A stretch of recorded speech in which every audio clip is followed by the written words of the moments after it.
Hello, Autumn here. Today I'd like to take some time to talk with you all about something we call dysregulation. Now, dysregulation is a normal, necessary part of your letterboard journey and your life journey. So it is not something we need to avoid or be afraid of. It is something we just need to have some tools to work through. So today I'd like to first define what dysregulation is and how it might look for you and your child, and then give you some practical NPT help to help you through the dysregulation parts of your journey. So first of all, what is dysregulation? Well, it's a very neutral term we use to describe when a body is out of control in many different fashions. So we're going to say like the amygdala of the brain is more in charge than the logical cortex of the brain. Therefore, the body might move more sporadically. Your child might want to jump around, run away, cry, scream, hit, bite. So many different things that might manifest as dysregulation. And you know, this happens a lot during letterboarding when your child is confronted with new experiences and new challenges. So the body can kind of react in a very dysregulated way. Now, our goal is to help our children access that logical, regulated part of their brain, right? And to use that more and more to learn and grow. So we want to help take them from this dysregulated state into a more regulated state. And it's something that gradually improves over time. There's ebbs and flows. Regulation is a journey that we, even as people, as human beings, experience from infancy through adulthood. So it's a normal part of life. So whatever you witness, you're just witnessing very normal brain activity to new material. So remember that, number one, no matter how it might look.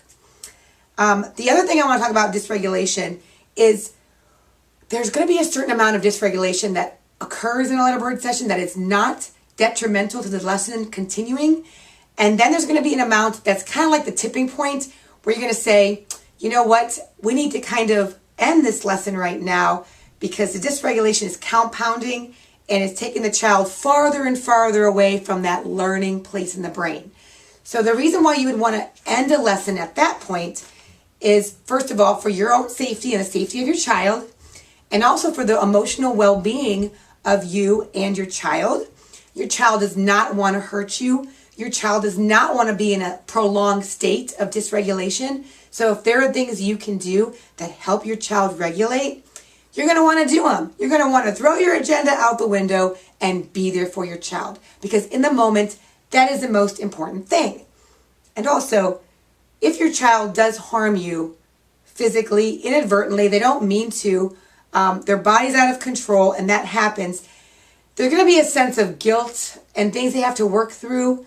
And that causes more dysregulation, like emotional dysregulation in your relationship. So if you can avoid that, you want to, right? We all want to.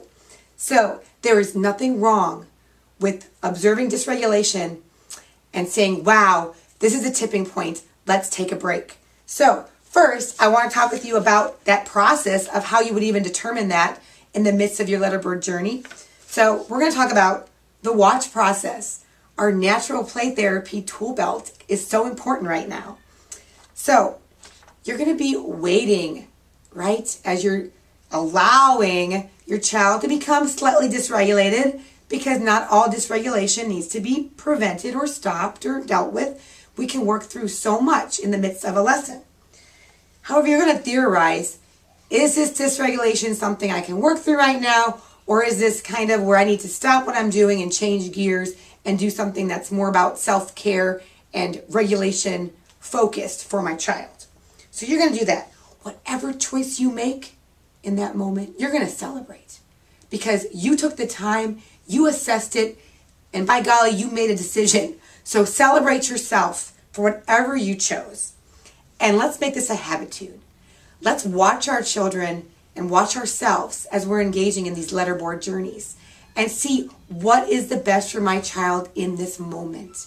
It's not always going to be what's best for another person's child or what a practitioner might have told you to do in any given moment of dysregulation. It is going to be what your intuition senses and what you need to go with. And that is so critical.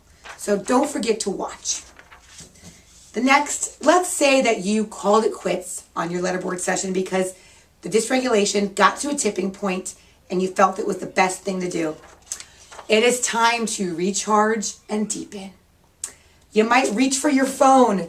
You might talk to a fellow letterboard mom or practitioner and say, hey, this happened and it's really caused a lot of dysregulating emotions in me and I need to process those myself and learn more about this brain-body disconnect and what to do. So you might recharge and deepen by connecting to others. You might do something completely unrelated to letterboarding to let your brain just relax from the whole theme and incubate for a while on what might help in the future. So that is another way to recharge and deepen. Do something fun with your child or anybody else. Go out to dinner. Do something totally unrelated just to take care of yourself. So, oh, and here's another important thing. You're going to decide that you're going to take a 24-hour break if you had a, dysregulating kind of session with your child that affected you emotionally and dysregulated you.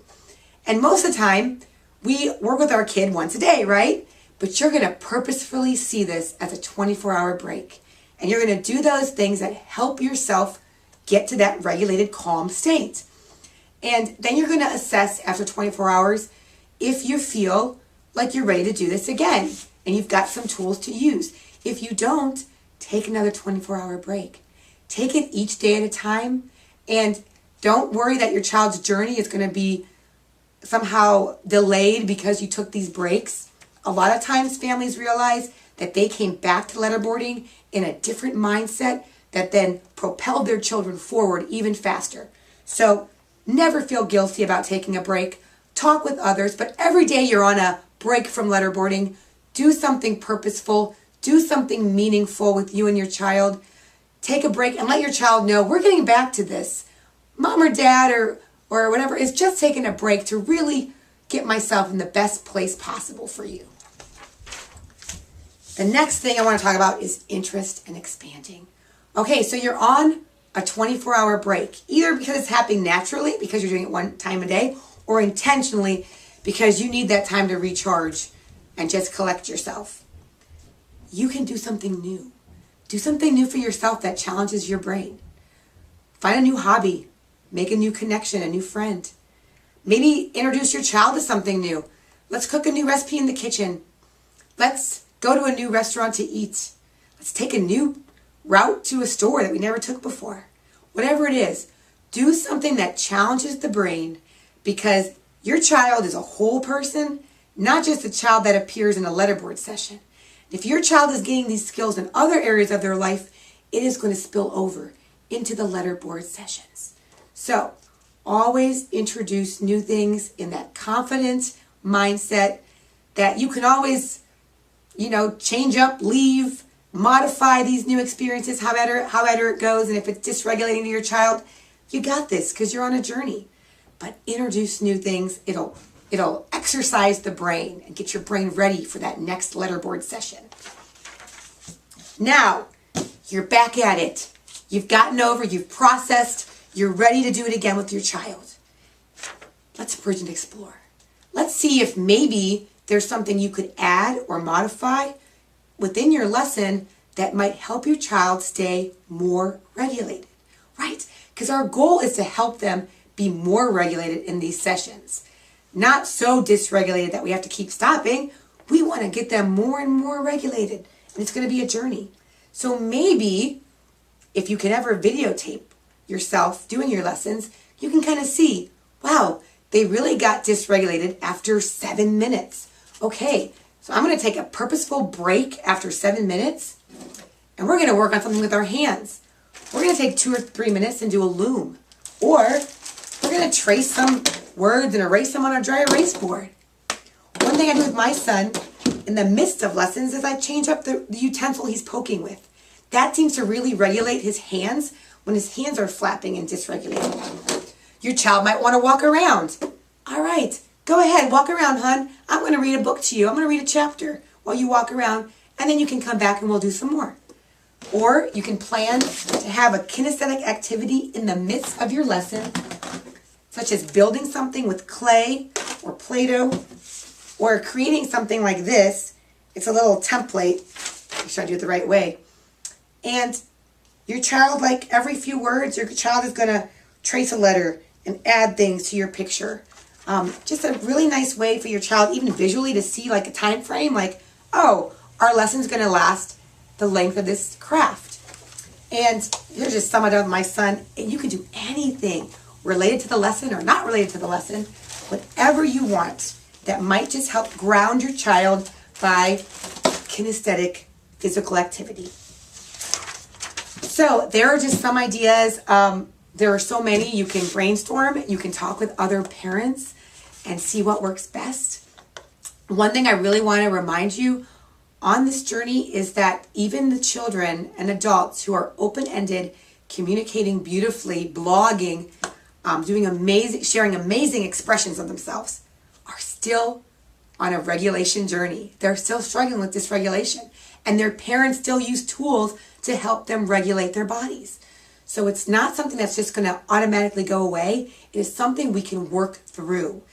And the most important thing is to have that confidence that you can work through this. You are not alone, and there will be others there to lean on and guide you through this. So I want to leave you with that and say, go on, you are all my heroes, and happy letterboarding.